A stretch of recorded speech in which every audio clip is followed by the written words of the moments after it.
ഇന്നത്തെ നമ്മുടെ class chapter number 3 current electricity.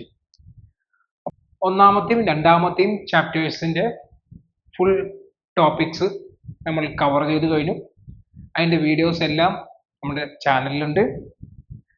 അത് കാണാത്തവര് അത് കണ്ട് കാര്യങ്ങൾ പഠിച്ചെടുക്കുക. എന്താണ് കറന്റ് എന്നാണ് ഈ ചാപ്റ്ററിൽ നമ്മൾ പഠിക്കാൻ പോകുന്നത്. കറണ്ടിന്റെ സ്വഭാവങ്ങൾ എങ്ങനെയാണെന്നുള്ള കാര്യങ്ങളൊക്കെയാണ് നമ്മൾ ഈ ചാപ്റ്ററിൽ ഡിസ്കസ് ചെയ്യാൻ പോകുന്നത്. ഓക്കെ, എന്താണ് ആക്ച്വലി ഒരു കറന്റ് എന്ന് പറയുന്നത്? എന്താണ് കറന്റ് എന്ന് പറയുന്നത്? നമുക്കറിയാം, നമ്മുടെ നിത്യ ലൈഫിൽ നമ്മൾ കറന്റ് കൊണ്ട് ഉപയോഗിക്കുന്ന ഉപകരണങ്ങൾ നമ്മൾ ഉപയോഗിച്ച് ശീലിക്കുന്ന ആൾക്കാരാണ്.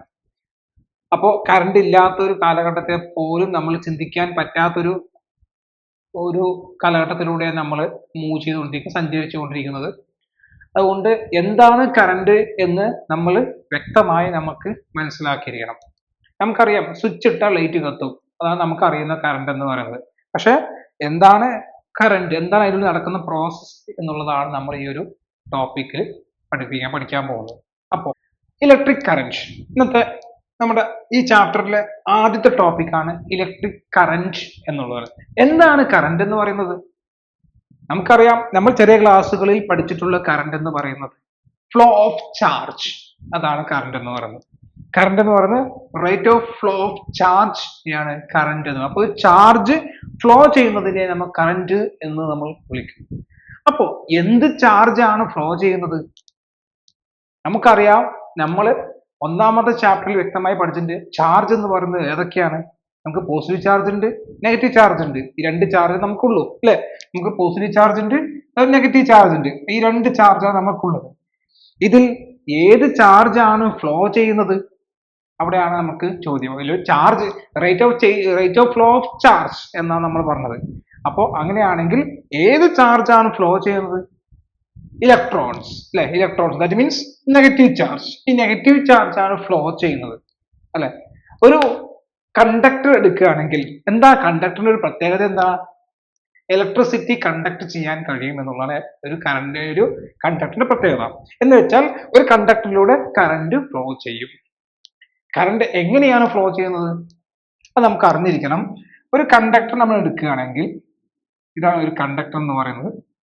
ഈ കണ്ടക്ടറിന്റെ പ്രത്യേകത എന്തായിരിക്കും, അല്ലെ?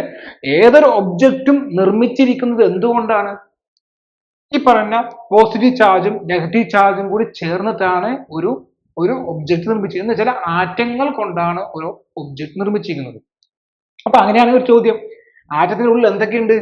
നമുക്കറിയാം, ഇലക്ട്രോൺസ് ഉണ്ട്, പ്രോട്ടോൺസ് ഉണ്ട്, ന്യൂട്രോൺസ് ഉണ്ട്. ഇലക്ട്രോണിന്റെ ചാർജ് നെഗറ്റീവ് ആണ്, പ്രോട്ടോണിന്റെ ചാർജ് പോസിറ്റീവ് ആണ്, ന്യൂട്രോണിന്റെ ചാർജ് ഇല്ലാത്തതാണ്. ഇതെല്ലാം നമ്മൾ ചെറിയ ക്ലാസ്സിൽ പഠിച്ചിട്ടുണ്ട്, അല്ലെ?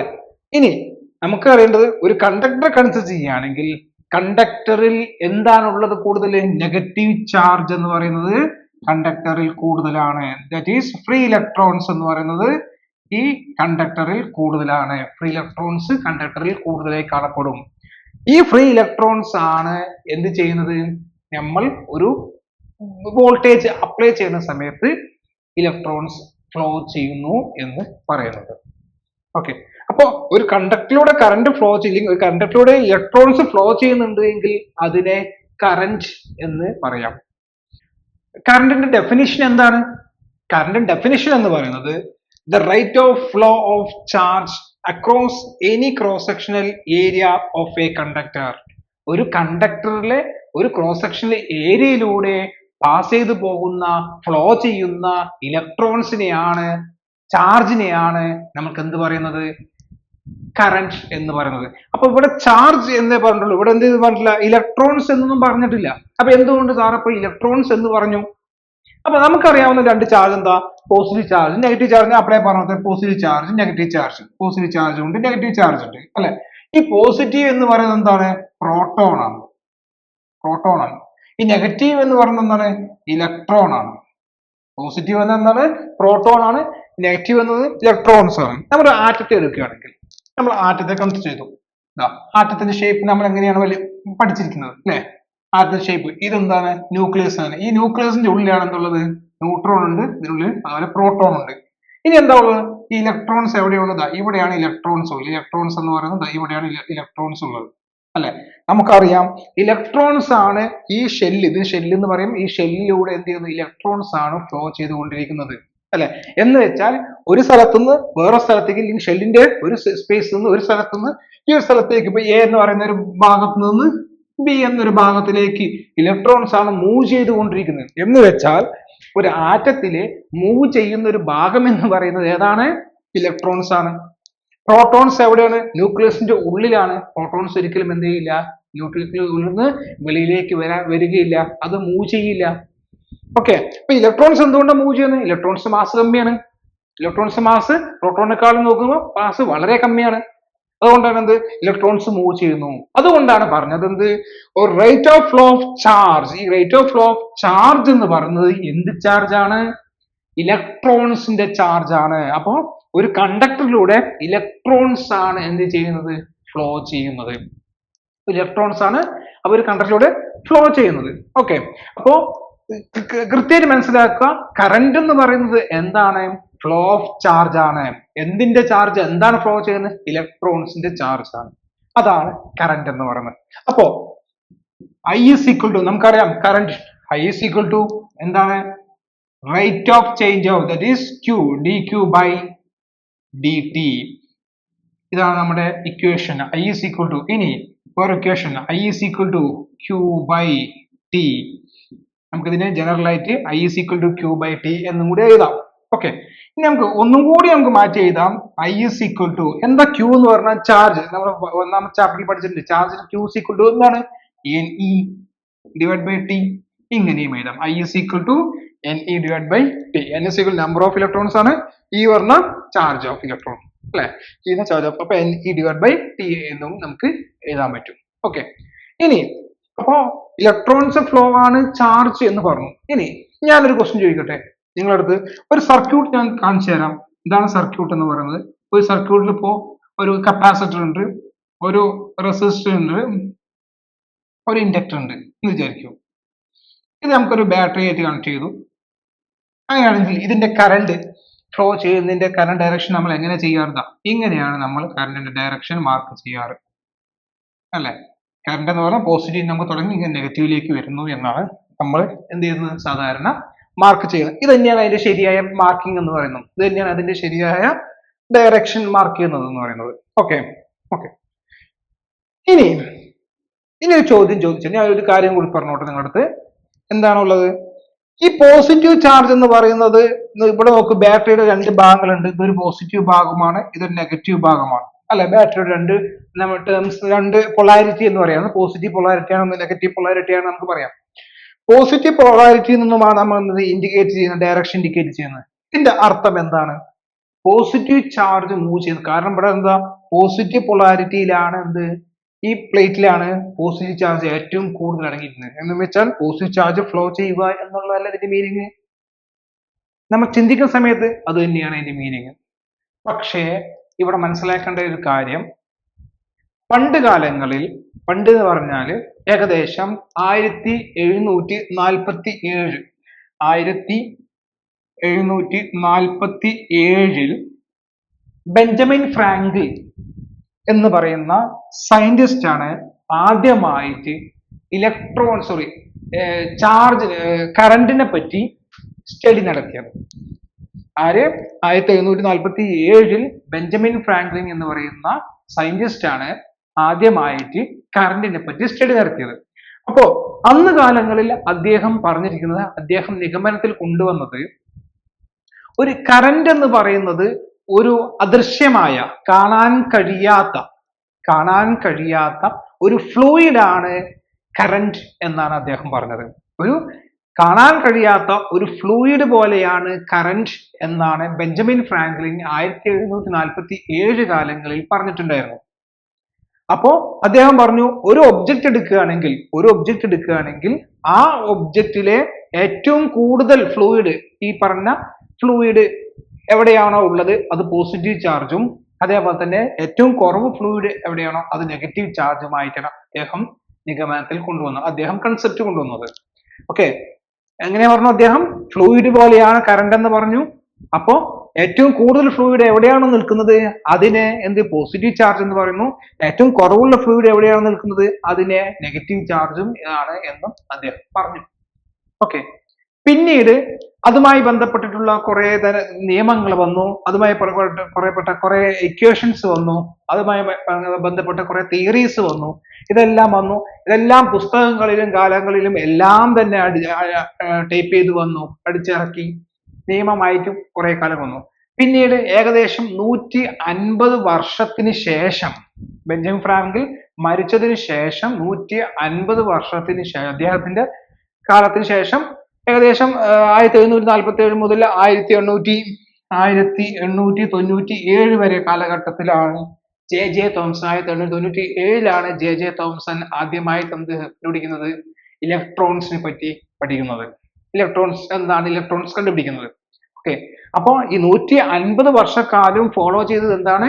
ഇലക്ട്രോൺസ് എന്ന് പറയുന്നത് ഫ്ലോ ഓഫ് കറണ്ട് എന്ന് പറയുന്നത് എന്താണ്? പോസിറ്റീവിൽ നിന്നും നെഗറ്റീവിലേക്ക് എന്തോ ഒരു അദൃശ്യമായ സാധനം ഫ്ലൂയിഡ് ഒഴുകുന്നു എന്നൊരു കൺസെപ്റ്റ് ആയിരുന്നു ആര് കൊണ്ടുവന്നത്?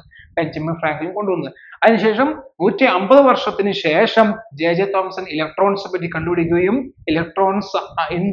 ഇലക്ട്രോൺസ് ആണ് ഫ്ലോ ചെയ്യുന്നത് എന്ന് ഒരു നിഗമനത്തിലേക്ക് അല്ലെങ്കിൽ എന്നത് പ്രൂവ് ചെയ്യുകയാണ് ചെയ്തത്. അപ്പോ ആദ്യം ഈ പറഞ്ഞ 150 വർഷക്കാലം പല പുസ്തകങ്ങളും അടിച്ചിറക്കിയത് കൊണ്ട് തന്നെ അവിടെ ഇലക്ട്രോൺസിന്റെ ഈ പറഞ്ഞ കറണ്ടിന്റെ ഫ്ലോ എന്ന് പറയുന്നത് പോസിറ്റീവ് ഭാഗത്ത് നിന്ന് നെഗറ്റീവ് ഭാഗത്തിലേക്കാണ് എന്നൊരു നിഗമനത്തിലേക്ക് വന്നു. അത് പിന്നീടുള്ള കാലങ്ങളിൽ ശാസ്ത്രജ്ഞന്മാർ എന്ത് ചെയ്തില്ല? തിരുത്താനൊന്നും പോയില്ല. ഓക്കെ. ഇലക്ട്രോൺസ് ഫ്ലോ ചെയ്യുന്ന എവിടേക്കാണ്? ഇലക്ട്രോൺസ് ആണ് കറണ്ട് എന്നതാണ് ഇപ്പൊ നമ്മൾ കണ്ടുപിടിച്ചിരിക്കുന്ന നിയമം. അതായത് ഇലക്ട്രോൺസ് തന്നെയാണ് ഫ്ലോ ചെയ്യുന്നത്, പ്രോട്ടോൺസിന് ഫ്ലോ ചെയ്യാൻ കഴിയില്ല. ഓക്കെ. അപ്പോ ബെഞ്ചമിൻ ഫ്രാങ്ക്ലിൻ പറഞ്ഞതനുസരിച്ച് തന്നെയാണ് എന്ത്? കറണ്ടിന്റെ ഡയറക്ഷൻ നമ്മൾ കൊടുക്കാറ്. കറണ്ടിന്റെ ഡയറക്ഷൻ നമ്മൾ കൊടുക്കാറ്. ഇത് സിമ്പിൾ ആയിട്ട് പറയുകയാണെങ്കിൽ ഇങ്ങനെയാണ് ഇതിന്റെ കൺസെപ്റ്റ് പോകുന്നത്. ഇപ്പൊ നമ്മൾ വരിക്കുന്ന ആൾക്കാർ നിൽക്കുകയെന്ന് കരുതുക. അപ്പോൾ ഞാൻ ആദ്യമുള്ള ഒരാളുടെ കയ്യിൽ ബോൾ കൊടുത്തു. ആ ബോൾ രണ്ടാമത്തെ ആളിലേക്ക് കൊടുത്തു, മൂന്നാമത്തെ ആളിലേക്ക് കൊടുത്തു, നാലാമത്തെ ആളിലേക്ക് കൊടുത്തു, അങ്ങനെ പുറകിലേക്ക് ആ ബോൾ പോയിക്കൊണ്ടേയിരിക്കുകയാണ്. ഓക്കെ. അപ്പൊ ഇവിടെ നമുക്ക് രണ്ട് കാര്യങ്ങൾ നമുക്ക് ചെയ്യാം. ബോൾ പുറകിലേക്കും പോകുന്നുണ്ട്, ആൾക്കാർ മുന്നിലേക്കും വരുന്നതായിട്ട് നമുക്ക് കാണാൻ പറ്റും, അല്ലെ? ഈ ബോൾ എന്ന് പറയുന്നത് എന്താ? ഞാൻ ഒരു നെഗറ്റീവ് ചാർജ് ആണ് വിചാരിക്കും, ഇലക്ട്രോൺസ് ആണെന്ന് വിചാരിക്കും. അപ്പൊ ഇലക്ട്രോൺസ് പുറകിലേക്ക് പോകുന്നുണ്ട്, ഇലക്ട്രോൺസ് സഞ്ചരിച്ചുകൊണ്ടേയിരിക്കുന്നുണ്ട്. അപ്പൊ അതിനനുസരിച്ച് എന്തുണ്ട്? ആൾക്കാർ എന്ന് പോസിറ്റീവ് ചാർജ് ആണെന്ന് കൺസിഡർ ചെയ്യാം, ആൾക്കാർ ഫ്രണ്ടിലേക്ക് വരുന്നുണ്ട്. നമ്മൾ വാഹനമായിട്ട് മുന്നോട്ട് പോവുകയാണെങ്കിൽ മരങ്ങൾ ഓടുന്നത് പോലെയാണ് എന്ത്? ഇലക്ട്രോൺസിന്റെ സഞ്ചാരം എന്ന് പറയുന്നത്. അങ്ങനെയാണ് എന്ത് പറയുന്നത്? ഈ പറഞ്ഞ ഡയറക്ഷൻ എന്നുകൊണ്ട്, കറണ്ടിന്റെ ഡയറക്ഷൻ കൊണ്ട് അർത്ഥമാക്കുന്നത്. ഓക്കെ. ഇനി ഇത് അതിന്റെ ഒരു തിയറിയാണ്, ഇത് അതിനെ പറ്റിയുള്ള ഒരു സ്റ്റഡി ചെയ്യുന്ന ഒരു ഭാഗമാണ്. അത് മനസ്സിലാക്കി വെക്കാം. ഇനി മനസ്സിലാക്കേണ്ട കാര്യം എന്ന് പറയുന്നത് കറണ്ടിന്റെ യൂണിറ്റ്, കറണ്ടിന്റെ SI യൂണിറ്റ് എന്ന് പറയുന്നത് ആംബിയർ ആണ്. കറണ്ടിന്റെ SI യൂണിറ്റ് എന്ന് പറയുന്നത് കറണ്ടിന്റെ യൂണിറ്റ് SI യൂണിറ്റ് എന്ന് പറയുന്നത് ആംബിയർ ആണ്. ഇനി അതിന് വേറൊരു യൂണിറ്റും കൂടി ഉണ്ട്. നമുക്ക് 1 ആംബിയർ എന്ന് പറയുന്നത് 1 കൂളം പെർ സെക്കൻഡ് എന്ന് പറയുന്നത്, ചാർജിന്റെ യൂണിറ്റ് എന്ന് പറയുന്നത് കൂളം ആണ്, ടൈമിന്റെ യൂണിറ്റ് എന്ന് പറയുന്നത് സെക്കൻഡ് ആണ്. അപ്പോ 1 ആംബിയർ എന്ന് പറയുന്നത് 1 കൂളം പെർ സെക്കൻഡ് എന്നും നമുക്ക് എഴുതാൻ പറ്റും. ഓക്കെ. ഇനി ഈ കറണ്ട് എന്ന് പറയുന്നത് എന്ത് ക്വാണ്ടിറ്റിയാണ്? കറണ്ട് എന്ന് പറയുന്നത് എന്ത് ക്വാണ്ടിറ്റിയാണ്? അതും കൂടി നമുക്ക് മനസ്സിലാക്കാനുണ്ട്. കറണ്ട് എന്ന് പറയുന്നത് സ്കെയിലാർ ക്വാണ്ടിറ്റിയാണ്. അപ്പൊ ഒരു സംശയം ഉണ്ടാവും സ്വാഭാവികമായിട്ടും. കറണ്ടിന്റെ ഡയറക്ഷൻ നമ്മൾ വരയ്ക്കുന്നുണ്ട്, അല്ലെ? ഡയറക്ഷൻ വരയ്ക്കുന്നുണ്ട്, മാഗ്നിറ്റ്യൂഡും ഉണ്ട്. അപ്പൊ എന്തുകൊണ്ട് ഇത് വെക്ടർ ക്വാണ്ടിറ്റി ആയില്ല എന്നൊരു സ്വാഭാവികമായിട്ട് ചോദ്യം വരാം. അപ്പൊ കറണ്ട് എന്ന് പറയുന്നത് സ്കെയിലാർ ക്വാണ്ടിറ്റി, എന്തുകൊണ്ടാണ് വെക്ടർ ക്വാണ്ടിറ്റി ആയില്ല? എപ്പോഴും കറണ്ട് എന്ന് പറയുന്നത് സ്കെയിലാർ ക്വാണ്ടിറ്റിയാണ്. കറണ്ട് എന്ന് പറയുന്നത് സ്കെയിലാർ ക്വാണ്ടിറ്റിയാണ്. ഓക്കെ. അപ്പൊ സ്വാഭാവികമായിട്ടും ഒരു ഡൗട്ട് ഉണ്ടായിരിക്കാം. നമ്മളിവിടെ സർക്യൂട്ട് വരച്ചു, സർക്യൂട്ടിൽ കറണ്ട് ഡയറക്ഷൻ കൊടുക്കുന്നുണ്ട്, അല്ലെ? അപ്പോ സാധാരണ സ്കെയിലാർ ക്വാണ്ടിറ്റിക്ക് എന്ത് മാത്രമേ ഉള്ളൂ? മാഗ്നിറ്റ്യൂഡ് മാത്രമേ ഉള്ളൂ, അല്ല വെക്ടർ ഇല്ല, അതിന് ഡയറക്ഷൻ ഇല്ല. പക്ഷെ വെക്ടർ ക്വാണ്ടിറ്റിക്ക് ആണെന്ത്? ഡയറക്ഷനും മാഗ്നിറ്റ്യൂഡും ഉള്ളത്. അപ്പൊ എന്തുകൊണ്ട് കറണ്ട് സ്കെയിലാർ ആയി? ചോദ്യം വരാം, അല്ലെ? സ്വാഭാവികമായിട്ടും ചോദിക്കാവുന്ന സംശയമാണ്. അപ്പൊ ആ സംശയത്തിനുള്ള മറുപടിയാണ് ഇപ്പൊ ഞാൻ പറഞ്ഞുതരാം. അപ്പൊ നമ്മളൊരു സ്കെയിലാർ ക്വാണ്ടിറ്റി, ഒരു രണ്ട് കറണ്ട് എടുത്തു, AB എന്ന കറണ്ട് എടുത്തു. ഡയറക്ഷൻ എന്താണ്? ഡയറക്ഷൻ ആണ്, ഇത് C ആണെന്ന് വിചാരിക്കും. ഓക്കെ, നമുക്ക് എയിലേക്ക് ഒരു 4 ആംപിയർ കറണ്ട് എടുക്കാം. 3 ആംപിയർ കറണ്ട് എടുക്കാം. 4 പ്ലസ് 3 7 ആംപിയർ കറണ്ട് ആണ് ഇതിൽ നമുക്ക് വരാറ്. സാധാരണ ഒരു കറണ്ട് എന്ന് പറയുന്നത് സ്കെയിലാർ പോലെ സാധാരണ മാത്തമാറ്റിക്കൽ അഡിഷൻ ആണ് നമ്മൾ സാധാരണ യൂസ് ചെയ്യാറ്. അഡിഷൻ വാല്യൂ ആണ് സാധാരണ 4 പ്ലസ് 3 7 അഡിഷൻ ആണ്. ഇനി ഇത് സ്കെയിലാർ ആണോ എന്ന് നോക്കണമെങ്കിൽ, വെക്ടർ ആണോ എന്ന് നോക്കണമെങ്കിൽ നമുക്ക് എന്ത് ചെയ്യാം? ഇതിനെ a square plus b square plus 2ab cos theta എടുക്കാം. തീറ്റ 90 ഡിഗ്രി ആണെന്ന് വിചാരിക്കുക. 90 ഡിഗ്രി ആണെന്ന് വിചാരിക്കുക. ഓക്കെ, 90 ഡിഗ്രി അല്ല, പക്ഷെ ആണെന്ന് എടുക്കാം. തീറ്റ 90 ഡിഗ്രി ആയാലും നമുക്ക് കൺസിഡർ ചെയ്യാം. ഓക്കെ, അപ്പോ അങ്ങനെയാണെങ്കിൽ റൂട്ട് ഓഫ് എ സ്ക്വയർ എത്രയാ? 4 square 9 plus 2 4 into 3 into cos 90. Cos 90 0 ആണ്. ഈ വാല്യൂ 0 ആയി മാറും. Root of 25 is equal to 5 ampere എന്ന് വരും. അപ്പോ നമ്മൾ കറന്റിനെ ആഡ് ചെയ്യുന്ന സമയത്ത് നമുക്ക് കിട്ടുന്നത് 7 ആംപിയർ കറണ്ട് എന്നാണ് നമുക്ക് കിട്ടുക, അല്ലാതെ 5 ആംപിയർ കറണ്ട് എന്നല്ല കിട്ടുക. ഓക്കെ, അപ്പോ ഒരു ക്വാണ്ടിറ്റി സ്കെയിലാർ ആണോ വെക്ടർ ആണോ, വെക്ടർ ക്വാണ്ടിറ്റി ഒബേ ചെയ്യണമെങ്കിൽ ആ പ്രോസസ്സ് എന്തായിരിക്കണം? അത് വെക്ടർ ക്വാണ്ടിറ്റിയിൽ അത് ആഡ് ചെയ്യുന്നത് ആയിരിക്കണം. അതാണ് അതിന്റെ റിസൾട്ട് വെക്ടർ ക്വാണ്ടിറ്റി ആഡ് ചെയ്യുന്ന കിട്ടണം. നമുക്ക് കിട്ടുന്നത് എത്രയാ? നമുക്ക് 7 ആ കിട്ടുന്നത്. അതുകൊണ്ട് തന്നെ എന്ത് ചെയ്യുന്നു? അത് ഒബേ ചെയ്യുന്നില്ല. വെക്ടർ നിയമം എന്ത് ചെയ്യുന്നില്ല? ഒബേ ചെയ്യുന്നില്ല. കറണ്ട് ഒരിക്കലും വെക്ടർ നിയമം എന്ത് ചെയ്യുന്നില്ല? ഒബേ ചെയ്യുന്നില്ല. നമുക്ക് കിട്ടുന്ന ആൻസർ എത്രയാണ്? നമുക്ക് 7 ആംപിയർ നമുക്ക് കിട്ടുന്ന ആൻസർ.